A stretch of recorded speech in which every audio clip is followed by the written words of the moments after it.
Salam, kanalıma xoş gəlmisiniz.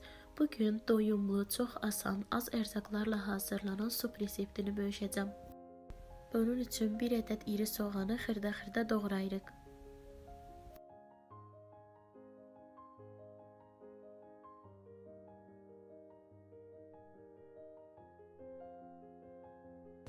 Bir ədəd orta boy kartofu yarıya bölüb kub şəklində doğrayırıq.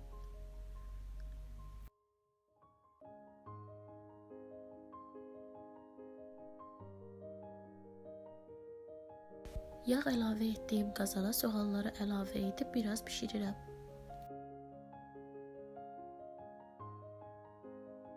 Soğan azca pişdikdən sonra kartofu əlavə edirəm.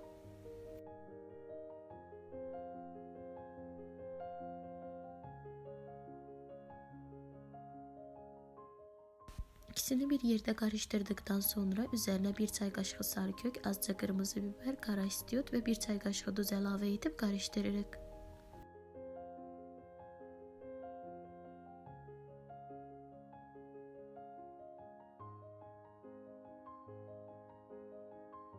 Yarım çay qaşığı tomat pastası əlavə edib həll olana qədər qarışdırırıq.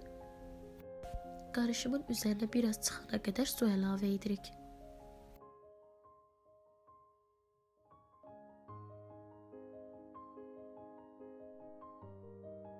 Qarışdırıb kartofların pişməsini gözləyirik. Kartof da pişdikdən sonra üzərinə öncədən qaynatdığım 200 qram lobyanı əlavə edirəm. 1 ədəd yumurtanı kənarda çalıb az-az üzərinə əlavə edib tez-tez qarışdırmaq lazımdır ki, topa şəkildə bişməsin. Yumurta bişdikdən sonra sup hazırdır. Hər kəsin tez bazar hazırlaya biləcəyi 2 nəfərlik sup reseptini bölüşdüm sizlərlə. İzlədiyiniz üçün təşəkkür edirəm.